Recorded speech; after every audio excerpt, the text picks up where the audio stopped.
Diário do Nordeste no Enem. Apoio: Governo do Estado do Ceará, Assembleia Legislativa. Conteúdo: Aridsa, Educação em primeiro lugar. SAS, Sistema Aridsa. Realização: Diário do Nordeste, informação com credibilidade.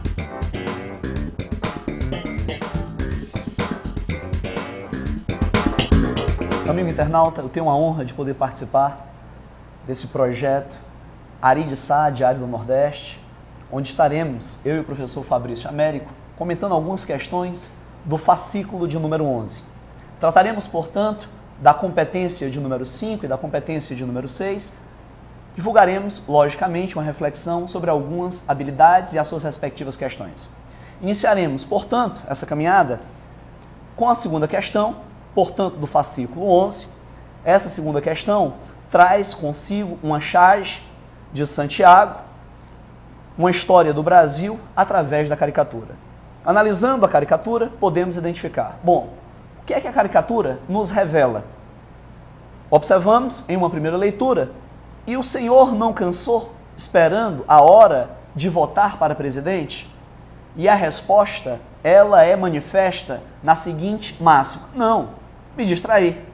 Ouvindo as notícias, o assassinato de Kennedy, a guerra do Vietnã, o surgimento dos Beatles, a chegada do homem na Lua, a invenção do transistor, do microcomputador, os conflitos do Oriente Médio, o surgimento da AIDS, a Guerra das Malvinas, a perestroika na Rússia, o fim do Muro de Berlim. Podemos identificar, então, a partir da competência de número 5, os conhecimentos históricos para a compreensão dos valores fundamentais da cidadania e da democracia. E especificamente, para esse momento, na habilidade 21, o papel dos meios de comunicação na construção da vida social. Para a questão de número 2, o poder do rádio. Você observa, portanto, que à espera do dito eleitor, por tantos anos de esquecimento democrático no Brasil, portanto, 20 anos sem que o Brasil pudesse ter eleições diretas para presidente da República, e um pouco mais do que isso, observaríamos naturalmente até o ano de 89, em uma completude de aproximadamente 25 anos sem eleições diretas para presidente da República, e o então eleitor cidadão estava antenado com as perspectivas atuais da história do tempo presente através do rádio, a história contemporânea, no decorrer do pós-Segunda Guerra até o presente momento referido pelo mesmo nos anos 80. Observaremos então algumas alternativas. Vamos, analisando a caricatura, podemos identificar. Letra A: o rádio como um mero veículo de informação. A letra A já seria inválida pela expressão mero, já que nós entendemos o poder do rádio em diferentes épocas políticas como um importante meio de comunicação e de informação, muito embora soubéssemos que vários governantes, seja, por exemplo, na América Latina ou na Europa, acabaram fazendo uso do rádio como instrumento de dominação e influência. Na letra B, o rádio em sua histórica trajetória tem prestado um desserviço ao esconder a realidade das pessoas comuns, deixando-as alienadas. Não é isso que nós estamos observando na charge. Não há o perfil da alienação. Pelo contrário, a informação acerca da história contemporânea, onde o momento de corte observado pela charge seria, portanto, o pós-Segunda Guerra Mundial. Na letra C, o rádio, enquanto meio de comunicação, pode ser visto como uma ponte informativa que liga o cidadão com o mundo, contribuindo na construção da democracia. A letra C seria, portanto, a alternativa correta, muito embora seja importante fazermos uma crítica. Nós podemos observar Perón na Argentina, Vargas no Brasil, Lázaro Cárdenas, portanto, no México, fazendo uso dos meios de comunicação e no tocante ao rádio para influenciar as massas proletárias. Então, Fabrício, o que eu observo nessa conjuntura é o rádio sendo utilizado como instrumento de manipulação, de adequação de massas no fenômeno conhecido como populismo, mas, ao mesmo tempo, o rádio, num contexto pós-Segunda Guerra Mundial, sendo utilizado como instrumento de informação, geração de democracia e de cidadania. As demais alternativas, no que concerne a letra D, o rádio, desde a era Vargas, tem aparecido de forma inequívoca como um instrumento de expoliação, que impede o homem comum de ter acesso às verdadeiras notícias. O termo impede, invalidaria, portanto, o item, e nós fecharíamos essa questão com a alternativa o rádio, mesmo informando e colocando o público ouvinte a par da realidade, enquanto instrumento de comunicação, não tem sido usado na construção da vida social. Ora, nós já observamos, pela própria habilidade que nos foi expressa, que o rádio é um importante instrumento de comunicação para o exercício da cidadania, reflexão da própria democracia. Eu passo agora a palavra para o professor Fabrício. No mesmo fascículo 11, na questão de número 13, um pouco mais à frente, vamos encontrar uma questão que envolve a competência 6, habilidade 28, e que trata um assunto que tem uma grande relevância em relação ao Brasil e de maneira mais especial até ao Nordeste brasileiro, que é a questão da semiaridez.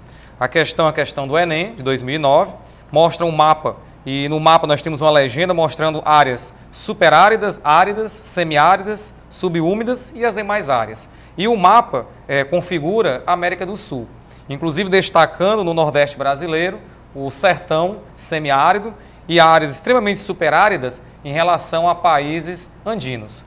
Caro amigo, temos que lembrar que nós temos a formação geológica na América do Sul da Cordilheira dos Andes. A Cordilheira dos Andes, ela funciona como um grande obstáculo em relação à circulação das massas de ar, massas úmidas, que são oriundas do Oceano Pacífico, principalmente a massa equatorial pacífica e a polar pacífica.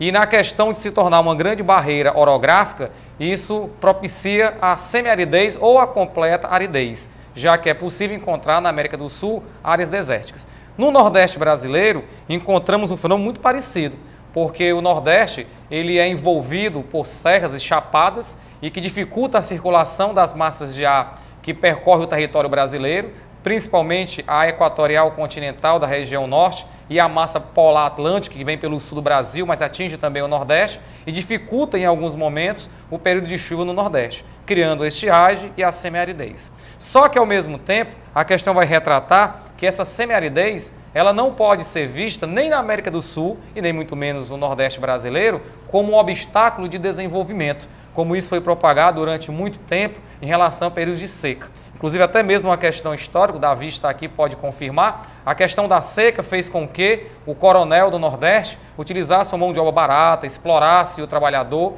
e criava uma situação de total pobreza, como se o Nordeste não pudesse se desenvolver exatamente pelas condições climáticas. Isso não é verdade. Fabrício, para o presente momento eu poderia pensar em um Nordeste com aquíferos que seriam suficientes para salvaguardar a vida do agricultor e ao mesmo tempo seus familiares? Hoje existem aquíferos suficientes para isso ou não? Ou o Nordeste continua ainda vivendo um momento de limitação natural que impede esse desenvolvimento sustentável ao longo, por exemplo, de décadas ou nesse momento específico onde o Brasil está como potência emergente, sétima economia do mundo? O que é que você poderia dizer? Podemos dizer que ainda há limitações, porque as obras em relação à semiaridez são obras restritas em algumas áreas do Nordeste. Por exemplo, o Ceará. O Ceará temos uma obra gigantesca, que foi o açude do Castanhão, mas que abastece a porção centro-sul do estado. O Castanhão não veio naquela situação de resolver toda a problemática da seca do Ceará como um todo. E nem muito menos a transposição das águas do Rio São Francisco irá resolver, porque não adianta transposição de águas, não adianta grandes barragens, se não há uma política de aproveitamento econômico sustentável em relação a essa água. Um dos pontos fundamentais para que uma área semiárida ou árida possa funcionar é através de projetos de irrigação, projetos de aproveitamento agrícola, que podemos encontrar sim em outras regiões do planeta, inclusive em áreas desérticas. Então o que falta no Nordeste, inclusive na América do Sul, é uma política de aproveitamento dos recursos disponíveis. Nós temos já grandes investimentos, mas a problemática da seca ainda existe. E a questão trata sobre isso. Tem um mapa com suas legendas e a questão diz, em relação às regiões marcadas na figura, observa-se que o caro amigo, quando for ler essa questão, vai se deparar de imediato com o item que está bem relacionado com o mapa, que é o item B, porque a letra B fala o seguinte: o emprego de modernas técnicas de irrigação possibilitou a expansão da agricultura em determinadas áreas do semiárido, determinadas áridas, não todo semiárido, como foi a sua pergunta, Davi, integrando-se ao comércio internacional. Podemos encontrar no Vale do Rio São Francisco, em trechos do Agreste, uma agricultura irrigada de exportação. que atende o mercado interno e o mercado internacional. Mas, ao mesmo tempo, no próprio Rio São Francisco, nós podemos navegar trechos de trechos totalmente semiárido que não há nenhum aproveitamento. Então não adianta água se não há uma política por parte de governos municipais, estaduais e o próprio governo federal para melhor aproveitar essa água numa área semiárida. Mas o item verdadeiro é a letra B. De fato, parte do Nordeste brasileiro já vem sendo aproveitado para um comércio internacional com frutas, com a pecuária e o velho Chico na importância atravessando o sertão da Bahia, o sertão semiárido.